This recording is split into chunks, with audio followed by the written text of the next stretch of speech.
로마서 2장 25절에서 29절까지 말씀입니다. 로마서 2장 25절에서 29절입니다.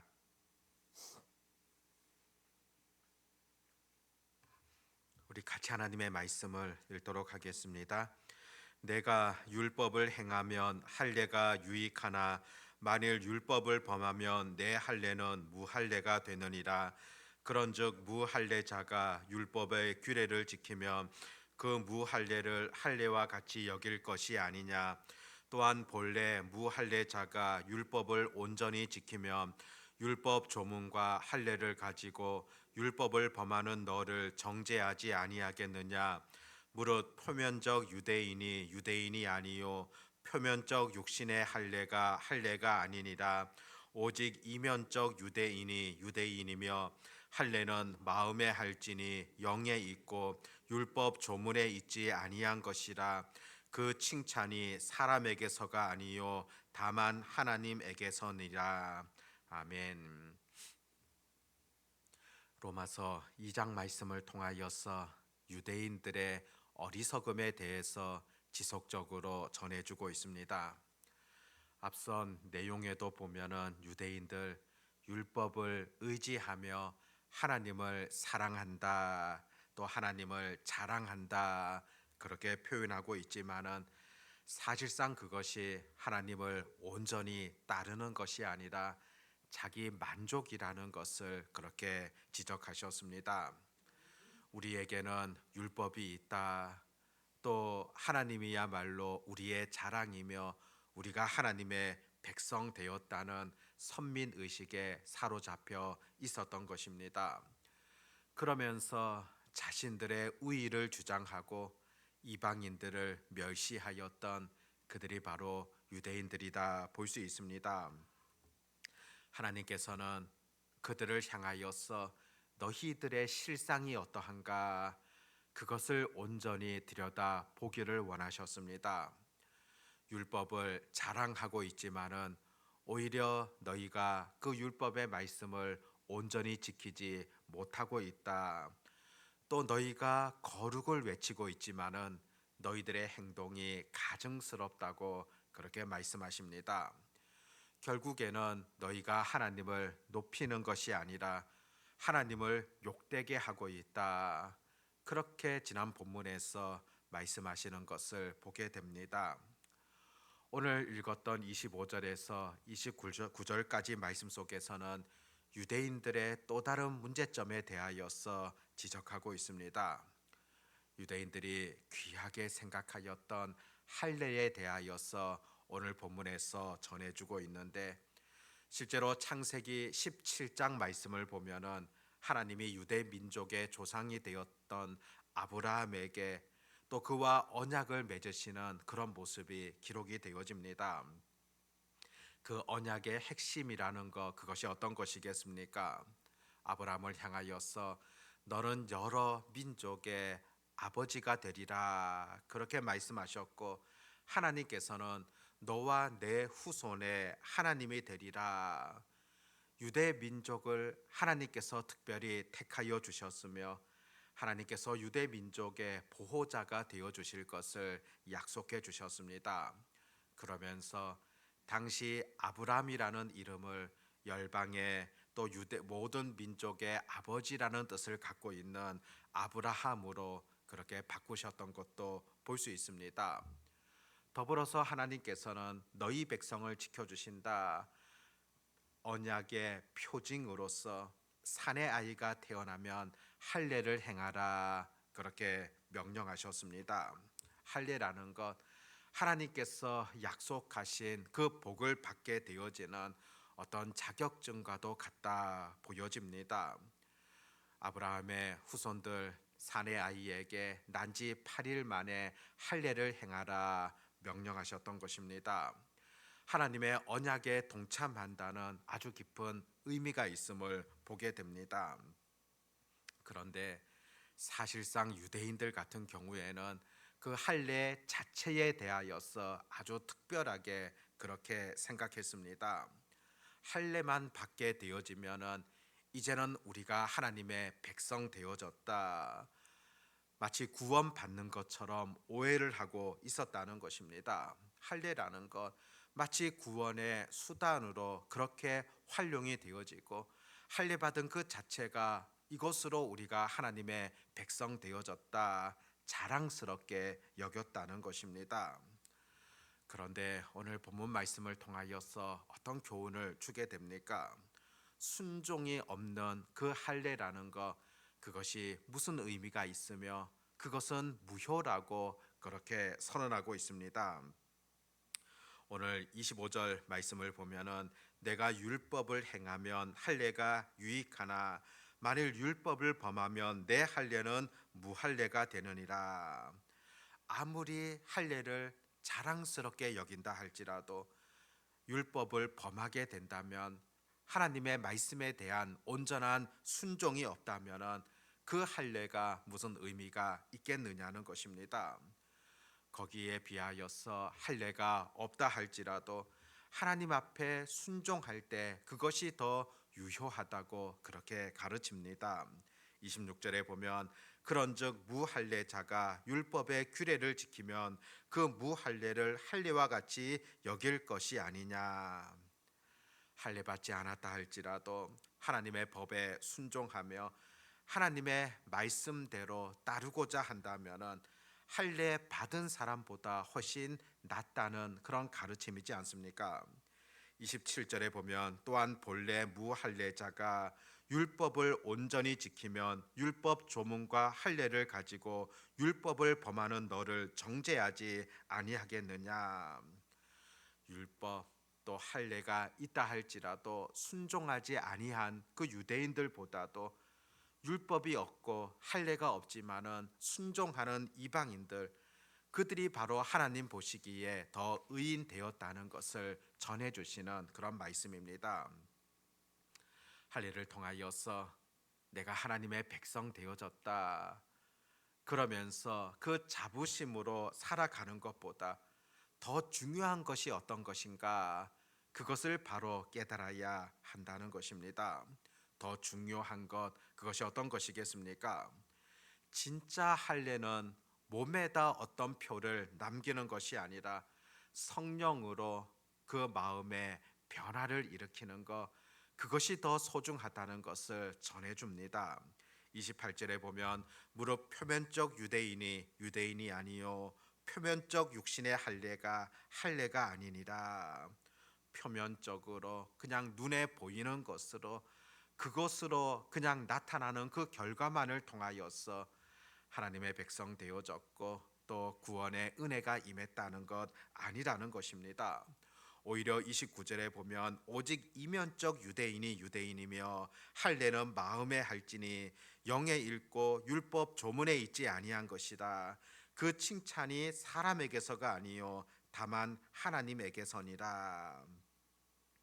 유대인들 같은 경우 오랫동안 자신들은 특별하다, 또 우리에게는 이와 같은 할례를 하나님께서 허락해 주셨다, 그것에만 젖어 있다 보니까 그들의 형식만 남게 되어집니다.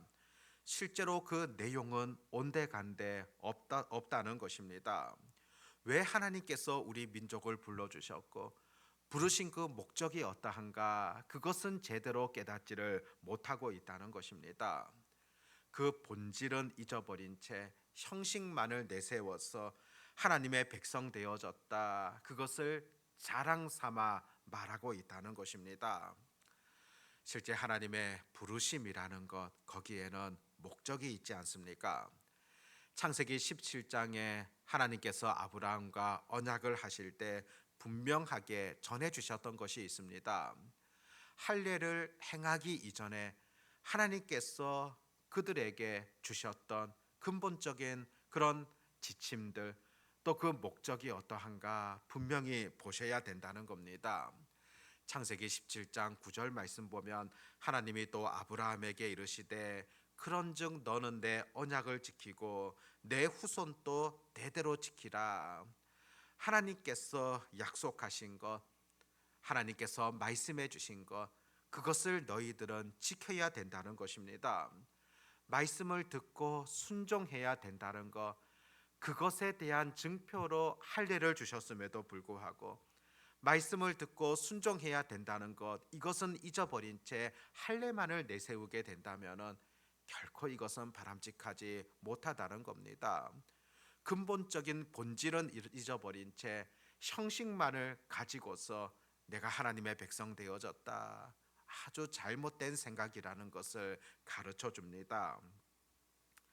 모세가 죽기 전에 지속적으로 그 백성들에게 가르쳤던 바가 무엇입니까? 너희들은 하나님께서 약속하신 그 말씀을 절대 잊지 말아야 된다, 기억해야 된다. 그것이 주된 가르침이지 않습니까? 모세의 뒤를 이어 여호수아를 보십시오. 가나안 땅에서 새롭게 이제 살아가야 할 그들을 향하여서 하나님은 여호수아를 통하여서 분명하게 들려주셨던 말씀이 있습니다. 여호수아 1장 8절을 보면 이 율법책을 내 입에서 떠나게 하지 말며 주야로 그것을 묵상하여 그 안에 기록된 대로 다 지켜 행하라. 그리하면 내 길이 평탄하게 될 것이며 내가 형통하리라. 그 가나안 땅에서 너희가 잊지 말아야 될 것, 그 하나님의 율법의 그 말씀들을 묵상하며 그 기록된 대로 행하고 지켜야 된다. 그러할 때 내 길이 평탄하게 될 것임을 하나님 분명하게 전해 주셨던 것입니다. 내가 하나님의 백성 되어졌다, 그런 자부심에만 그냥 매여 가지고 거기에만 만족하면서 그것으로 마치 다 되었던 것처럼 그렇게 여기는 것이 아니라 마땅히 행할 바가 어떤 것인가를, 하나님께서 왜 불러주셨는가를 놓치지 말아야 된다는 것입니다. 그 근본적인 내용은 모른 채 형식만 가지고 그렇게 살아가는 것, 결코 그것은 올바른 하나님의 백성이 아니라는 것을 분명히 가르쳐 줍니다.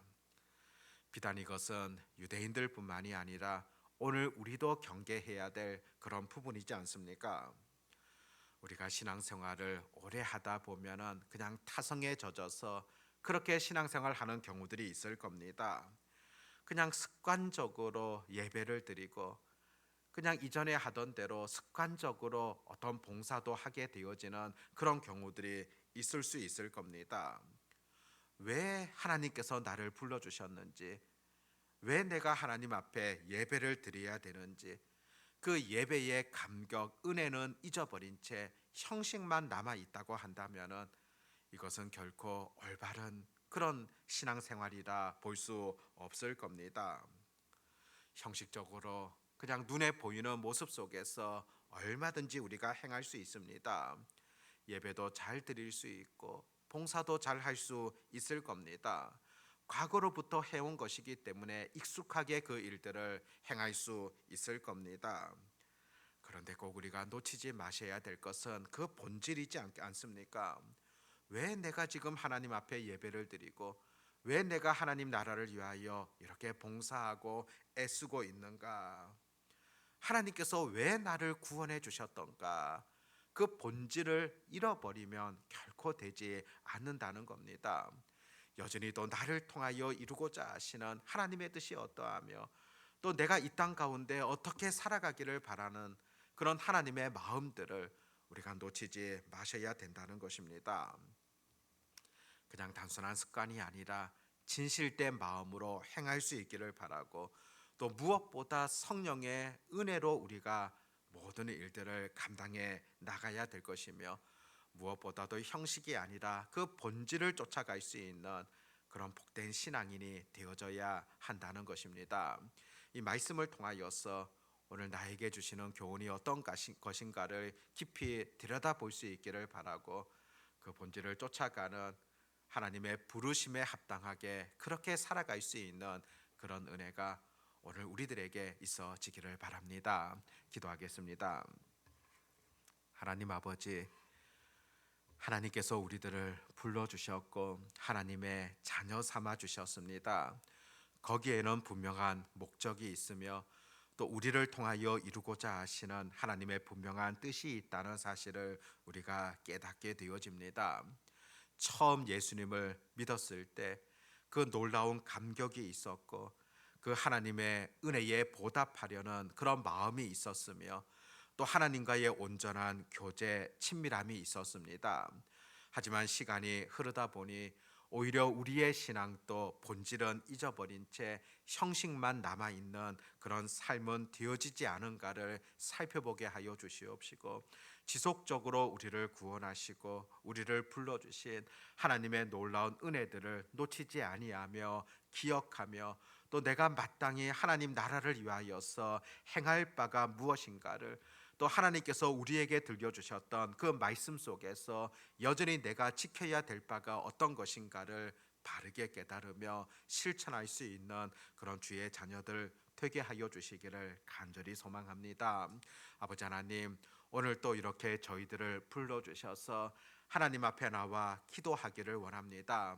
아버지 하나님, 이 행위 또한 우리의 습관이 되어지는 것 아니라 여전히 하나님의 그 놀라운 은혜들을 기억하면서 마땅히 하나님 앞에 구할 바를 구할 수 있는 그런 시간이 되게 해 주시기를 간절히 소망합니다. 아버지 하나님, 또 세상에서 한 주를 시작하는 월요일입니다. 이번 한 주간의 모든 삶 속에서도 주의 영광을 드러내는 그런 삶이 되게 하여 주시옵시고, 또 여기까지 이끄시며 인도하셨던 하나님의 능력 앞에서 감사함으로 살아갈 수 있는 그런 한 주가 되게 해 주시기를 소망합니다. 만나는 사람들 속에서도 예수 그리스도의 온전한 사랑을 전달할 수 있도록 도와주시옵시고, 빛과 소금의 역할을 잘 감당하며 또 하나님께서 우리를 세상 가운데 보내신 편지라는 것을, 향기라는 것을 잊지 아니하며 해야 될 역할을 다할 수 있는 하나님의 자녀들 되게 해 주시옵소서. 오늘도 부르짖는 자들 가운데 주께서 예비하신 놀라운 은혜를 베풀어 주시옵고, 때로 힘들고 어려운 길들을 걸어가는 자들이 있다면은 하나님께서 그 앞길들을 선하게 이끄시며 인도해 주시기를 간절히 원합니다. 어떤 상황 속에서도 소망을 잃지 않게 하여 주시옵시고, 하나님의 도우심을 기대하며 기도하기를 쉬지 않는 그런 은혜가 있게 해 주시옵소서. 오늘 하루가 복된 삶이 되게 해 주시기를 간절히 소망하오며 전능하신 우리 주 예수님의 이름으로 기도드립니다. 아멘.